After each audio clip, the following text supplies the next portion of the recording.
Hello everyone, Craig Ripley here for another edition of Living Off the Slab. And as you can see today, I've got my tent out. It's a beautiful day here in the middle of March, and I decided to take advantage of it and start to get ready for the upcoming riding season. I would like to start doing a lot more camping. Over the past few years, all of my tours have been basically hotel tours. So I want to get out and do some more camping out there by myself. I took the time to put the tent up before I get out on the road because, first of all, I wanted to make sure that I still remembered how to pitch it properly. Took me a couple of tries, but I finally got it. Also, I wanted to make sure that everything was in good working order. And it's actually a good thing that I did put it together early, because I found out that these cords, the stretchy cords that go inside your tent poles, well, mine have all stretched out. They haven't been used, like I said, for quite a while, so everything is really extra long. I had to cut about 3 foot out of each one to make them work. So I'll probably have to go out and find some replacements for that, but I've got it working for now. So the second reason that I put this up today was because I wanted to make sure that my tent was prepped for use. And I went out and I got some Nikwax solar proofing to protect it from UV damage. And also I've got some seam sealer here that after I take it all down, I'm going to take it in the house and we're going to make sure all the seams are nice and sealed. One of the other things I wanted to accomplish today was to start playing around with how I'm going to pack the Tenere. Because I'm used to packing the Vision all the time, but I wanted to take those same principles that I used to do, my packing when I go on tours with my wife, and apply them towards the Tenere here. So the first thing I usually worry about when I pack is my clothing. And I've gotten to the point where I can get all of my clothing in usually a couple of bags like this. And what I do is I carry underwear, socks, and shirts, that are going to be my underlayer for 4 days. I'm wearing one and I have 3 additional days. Plan on stopping every 4th day and doing a wash. That way you can pack light, don't have to bring along a lot of stuff. So to do that, as I said, I get down to these basically 2 bags. I can get all of my underwear, socks, and shirts usually in a bag like this. And if I want to carry an extra pair of jeans or a sweatshirt, I have an extra bag like I do here. So looking into these SW Motec adventure bags that I purchased, there's plenty of room. This is the 37-liter side, and I can easily take both of my bags of clothing, put them in there, microfiber towel if I want to bring that along, an extra pair of gloves, and I still have plenty of room for other things like any of my grooming items that I need to bring along, toiletries and so forth, extra glasses. I could even probably fit some camera equipment still. Notice that I've also added these little utility bags that come from Trax as well. And what I'll do there is, again, carry my glasses here because I wear prescription lenses. I alternate between my sunglasses and my regular glasses. I can also carry all of my documentation in here that I need to.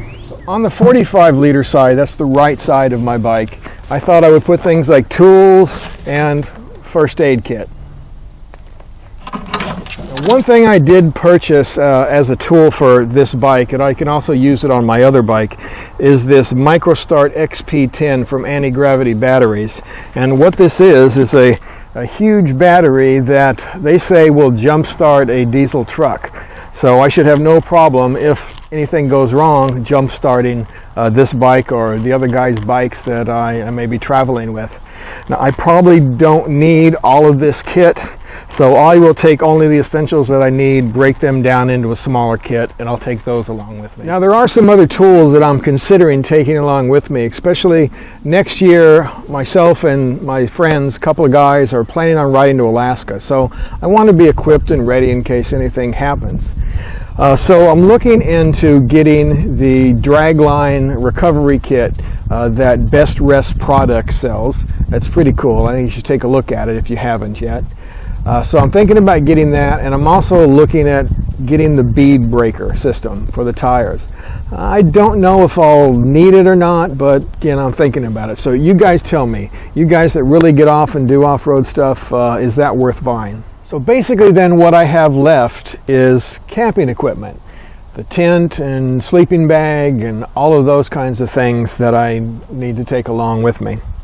So I've broken down my tent now, and I think it'll fit really easily inside of this box if I want it to. I'm debating though, should I put it here or should I put it up on top? I don't know, I guess it depends upon what else I decide to put inside the boxes. So if you look inside this 45-liter box, there's actually a lot of space left, even with all the tools in my first aid kit.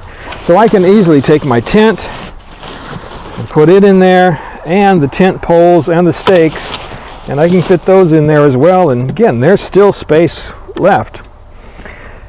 I guess it depends on what else I end up carrying. If I end up getting those other tools and figure out how much room they're going to take and how much room is my camera equipment going to take, because I definitely want to keep them inside the boxes and I want to keep them locked up.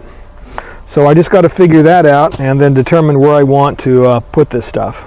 Another option I have to handle my tent and the poles and stakes are to stick them inside one of these dry bags that I have. That's my tent all wrapped up right in there, and I can then strap it down to the top of one of my bags. That works pretty good. I think that's probably the way I'll end up going. But of course then I'll need something to balance it out on the other side. I'll have to play around with the weight distribution a little bit. Now I know you're probably asking yourself now, well, what are you going to do with your sleeping bag? Well, what I thought that I would stick it right in here. In fact, it's in there right now. I've taken my sleeping bag, put it in its stuff sack, and then fit it right in one of my dry bags so I can mount up on top of my seat. Yes, my other option is I do have another one of these smaller dry bags, and I could take my sleeping bag and I could stuff it into there and strap it to the other bag. You know, either way, it would work great. Today I also went out and I bought myself a jet boil. I've read good reviews on this. I hear that they heat things up really quickly, and they do a great job, easy to carry along with you. So got one of these and also the propane tank to go along with it. And I can easily fit them on either side. Plenty of room for them. As I said, I am just starting to play around with all of this packing for the Tenere right now.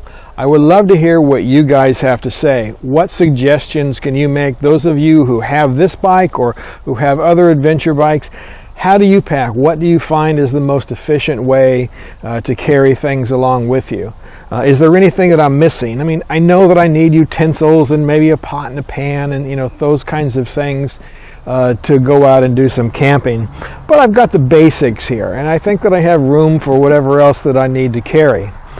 So just you know, let me know. Let me know if there's other things that you take along with you that that you think I'm missing other than those necessary items.